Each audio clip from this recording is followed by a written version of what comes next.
Hi everyone, my name is David Purdon. I'm the Business Development Manager for Diatec.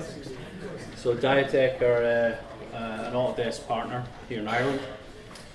Recently enough, just to kind of give you some idea, we've merged up and partnered up with CCAD and Clark, who've been our reseller. And we've essentially got offices in Dublin, Cork and Galway now. My role is twofold.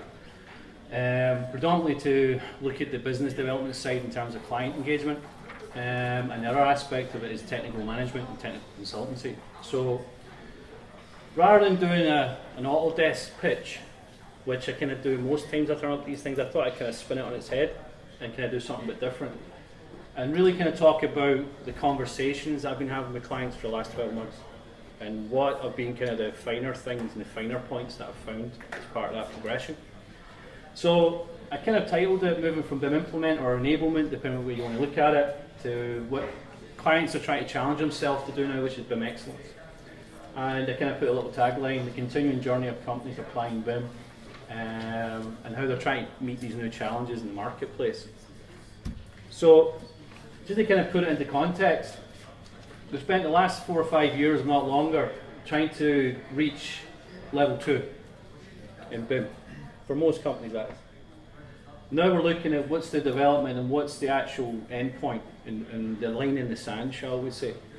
And the reality is that clients are realising there's no line in the sand. It's a continuing journey. But we've been so focused on process and protocol, on meeting the equivalent of the BIM level 2 mandate in the UK, we've kind of forgotten about the commercial and the business aspects of this.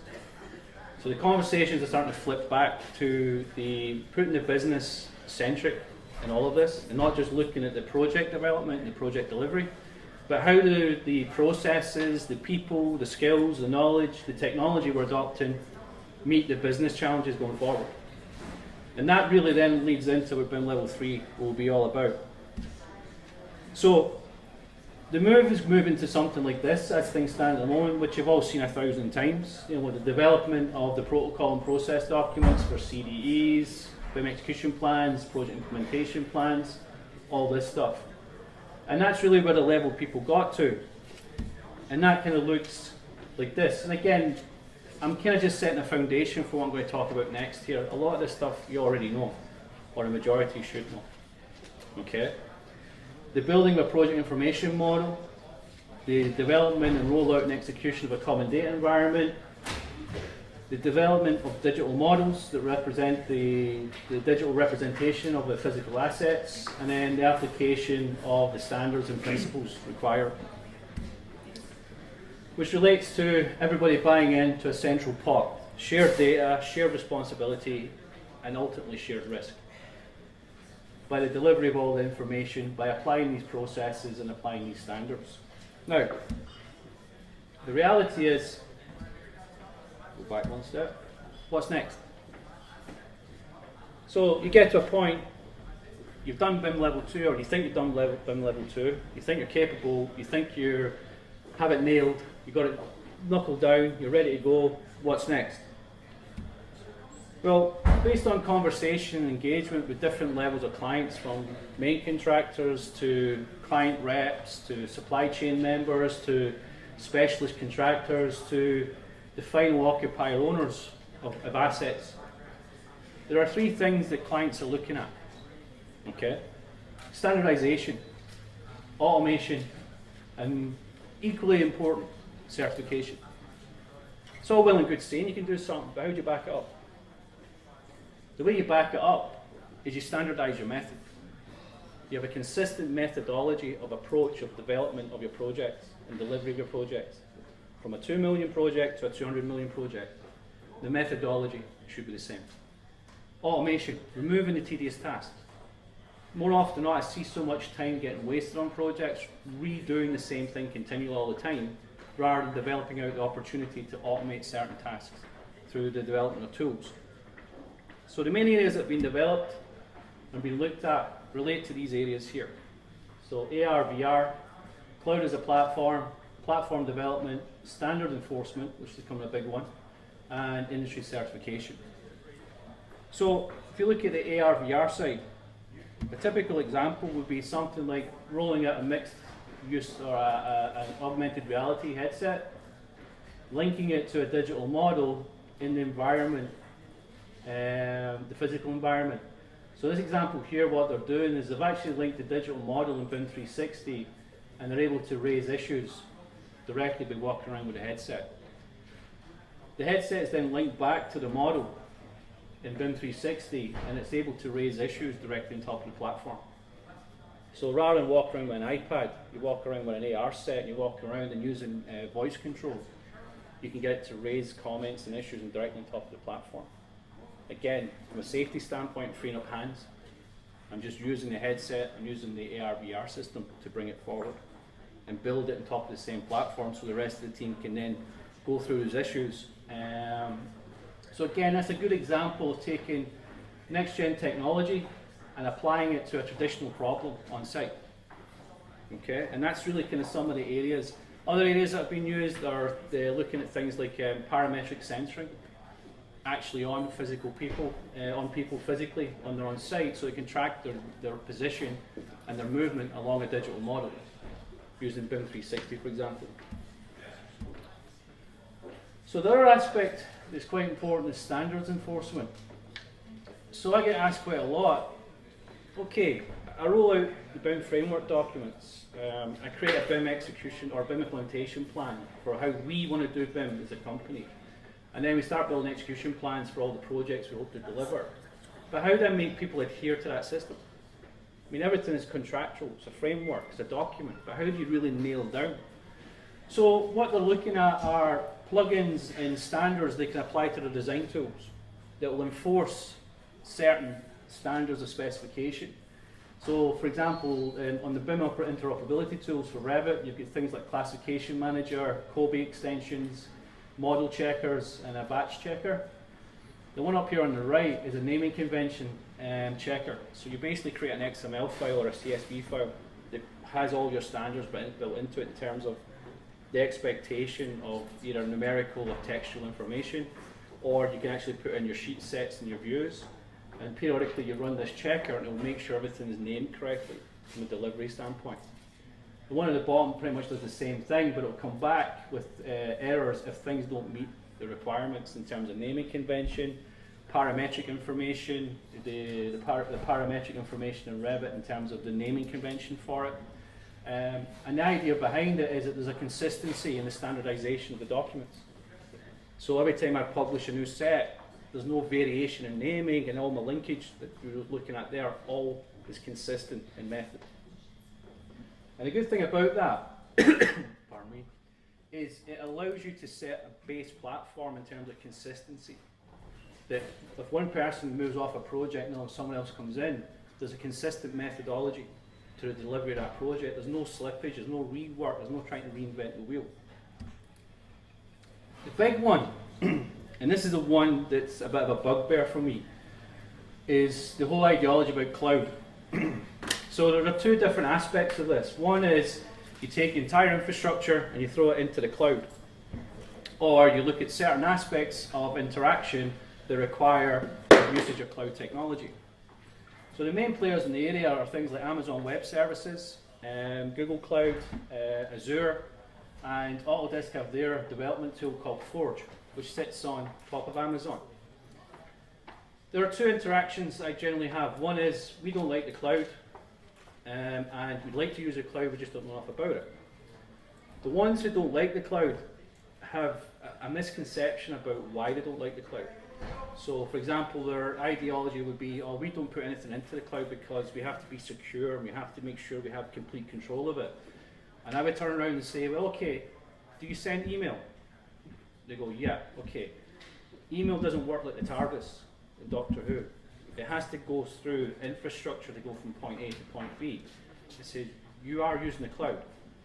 And when you break it down that way, they turn and say, well, it's a security risk. And they go, well, what's the weakest thing in terms of your infrastructure in your office? And they go, well, I'm not sure. And you go, well, the user. I said, I could walk around your building and I guarantee someone's password is password 1. I said, whether your data is in the cloud or where it's sitting in a server in your basement is immaterial. the security is only as strong as the weakest part of the chain, and whether it's the cloud or local, it's still going to be the user. So the big difference is I can't walk in with a ball and chain and smack down the wall and drag out your server if it's in the cloud solution. So the barriers for cloud adoption are breaking down, but the biggest thing that we're seeing changing is the fact that companies don't want to spend money on replacing aging infrastructure. They bought servers and hardware 3 or 5 years ago and they're creaking. And they're looking at solutions where, do I spend 15, 20 grand, 30 grand on a new piece of hardware, or do I buy a solution that's someone else's problem? They'll scale up the servers every year. They'll put all the infrastructure in, I'm just paying my annual service. So cloud is starting to become an option for a lot of customers now, especially the fact that the offices are so, for a lot of these clients, are so widely spread out, and to connect with each other, from an infrastructure standpoint, is quite hard. The one that I'm most involved in at the moment relates to this, which is platform development. So as a solution provider, I would normally go into a client and I would say, hi, I'm from Diatec, I have Autodesk this and I have Autodesk that. Pick your color, pick your poison, and what do you want? A couple of years ago it became pretty self-apparent that as a company that was not going to work anymore. So what we need to do is provide solutions for clients that meet the particular client and meet the particular requirements that they have, not just from a project delivery, not from the BIM standpoint, but from a business entity standpoint. So these are examples here of what's been developed out using different types of methodology and technology. So Forge allows me to interact with the BIM data and extract out information for different types of requirements, visualization of the construction activity, looking at the design methodology implied, how I'm going to make and fabricate these things, the usage after construction. Top right corner we have an example of how you can develop tools in Revit, for example Dynamo, which you mentioned earlier on. Here's an example here where we have a Dynamo script that's looking at the usage of the areas in a building. Bottom left corner we're looking at something as simple as Google's platform. Pulling analytical data in from multiple sources to visualize and compare. So a typical example we're looking at with some clients is taking the analytical information of construction activity across multiple projects and bring them into a dashboard so they can look at them comparatively side by side. How do I see this project relate to this project, and how is it off target? Have we got any slippage, things of that nature? And the last one here is an example of Power BI, which is a Microsoft product, pretty much doing the same thing. Pulling in multiple data sources, collating them together, and then mashing it up in such a way that you can visualize everything together at the same time. For a lot of clients who adopted BIM 2, 3, 4, 5 years ago, who would be the early adopters, this is where all the innovation is going into. It's like, I've adopted all these principles, I've done all these adaptation of my principal processes, my technology implementation, the skill sets, the people I have involved, but now I need to learn what I've done. I need to apply the return to what I've done. And the only true way to do that is to take the information that you've created through that period of time, filter it down to what's important from a commercial, as well as a development and the delivery standpoint, and put it in black and white in front of you. How did we really develop that project? Did we deliver it as we expected or as we think? What were the pinch points? What were the slippages? Is there commonality between them from one project to the other? Does it relate to this person? Does it relate to this company? And then we can then rinse and repeat, but then remove those issues to streamline the delivery more and more. So the last one, it's a huge one, certification. We have a lot of clients who would go through a period of consultation, adoption, implementation of technology, upskilling of training, everything like that, but they get to a certain point where they go, right, how do we prove it?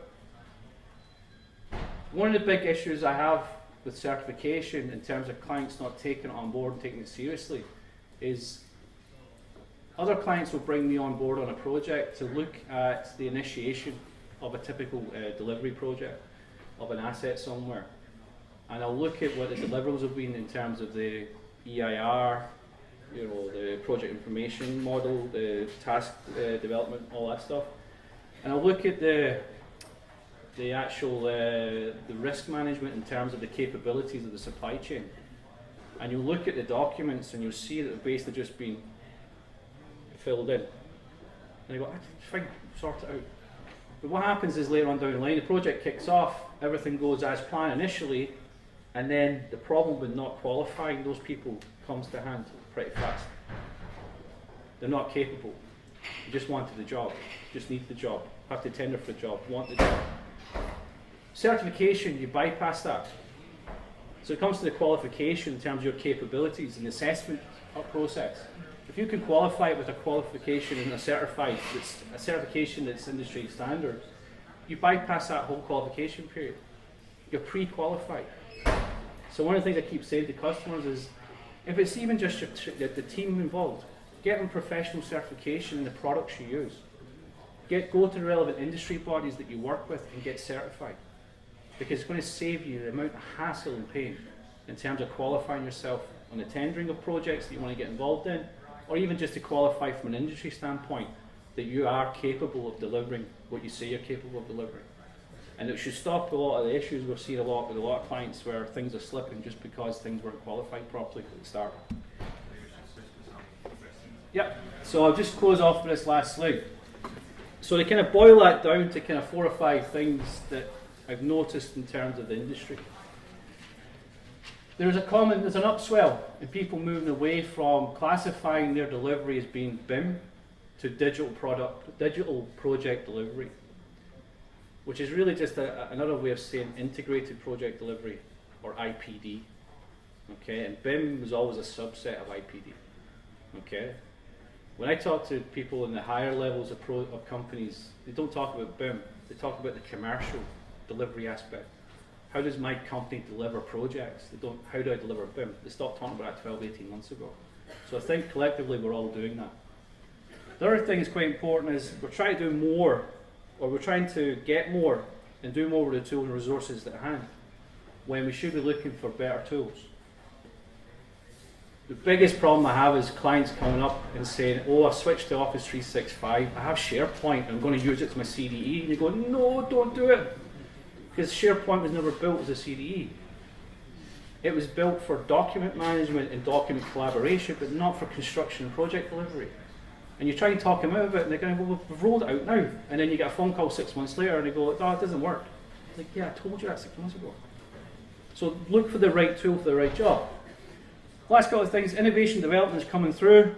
The main thing that's changing that is business-centric approaches rather than just project information requirements. The collation, the dissemination, and actioning are based on qualified results. Getting your data in quickly, disseminating it, putting it into a format that's legible, and making proper decisions based on that information. And the last two, cloud and development platforms are key. We're not all sitting in the office every day. We're all spread out on sites and everything else.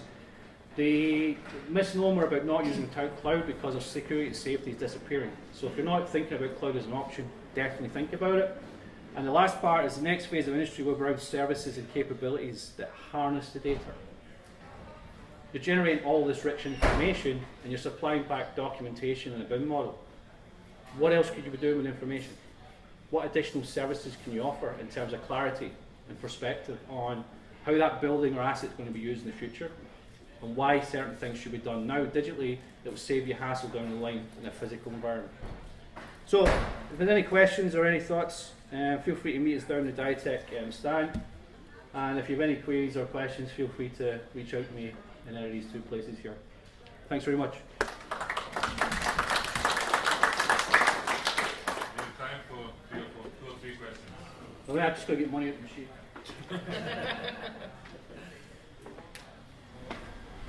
Yep. I get what you're saying, but I think there's definitely an education piece there. Yeah. Like we're all engineers here, and we all know the power that's in this data and the applications. But it's getting through to people in the boardroom. They'll do BIM or integrated project delivery because it's best practice. But to get full buy-in, you really need to be presenting use cases. These people say, if you do this right, you're going to get this is the power that you will have to generate a lot more revenue, bring in your projects quicker, rather than just doing it because of the best practice. I think that's it. I think that's a very valid point, and I think it's probably the true nugget of the whole principle of this, is that there's no point undertaking anything here unless there's a commercial value and there's a business requirement. There are always different levels of engagement with clients, with myself. So if I'm dealing with someone who's a BIM manager, or BIM coordinator, designer, it's a technical to technical conversation. We just talk shop. I go in and talk to maybe a CFO or an MD or something. You know, you take one hat off and put the other one on. The key thing is to get all the people in the room talking the same language. So my job would be not to leave that in the likes of your hands, but to come in with you and help you do that. Because unless you have the buy-in, like we've heard before, buy-in top to bottom, it doesn't work. But you might find like a technical person saying, like, if I adopted this software, I could do my job 20% more efficiently, or I could do this process. The same problem is still at the MD side. Say that if I could just get 20% more efficiency, the business would grow by another 10, 15%. It's the same problem. They're just looking at it from different aspects, and the key thing is to get them to tie in. But it's a valid point. And I think, you know, companies like ourselves and others, that's our role. Is to put it into context for the relevant level of people you're dealing with. You know? Okay, one more question. Dave. Hi Dave, how are you? How you doing, friends? I see in the last couple of weeks or months, and the advertising from Autodesk is focusing on IFC and your workflow. Yeah. And it's noticeable that you can see on every platform I use an IFC. Is there a big drive from Autodesk to move, as you're saying, away from .rvt files into IFC? Or is that no, future? There's no real big drive on it. There's two aspects to it. One is IFC is supposed to be the interchange format. Yeah. My take on it is it's not DXF. There's issues with IFC. From a building standpoint, it's fine. When you start looking at infrastructure and roads and stuff, rail falls down. It's a move to what will be the next stage. It's probably common knowledge now for some people, but Autodesk are working with a couple of vendors on a new platform that will be around in the next kind of 3 to 5 years, which has no file format. So it's to get people thinking about, because one of the things that you've probably seen yourselves, that I'm seeing quite a lot, is that I'll look at a BIM execution plan for a client, and it will state Navis and Revit as the preferred interchange format. The question is, in industry, why? 95% of clients use Autodesk software. That's fair enough. But why those two formats? The reason being is that IFC is not stable when you start bringing in other vendors. So it's a stepping stone to a new way of communicating and collaborating, which is essentially platform and file format neutral. Not business as usual at the moment, because it's what you're working towards. But not in IFC, No, because I think it's a case that IFC is like the next, it's kind of an intermediary step. I mean, it was never built for purpose for what it's been used for now. I mean, it was supposed to be the BIM version of the XF. It's not. The vendors have realised that, and now they're putting the steps in to create a more neutral platform of interchange between all the different tools. So the next couple of years will be a big step over. Just saying that, I mean,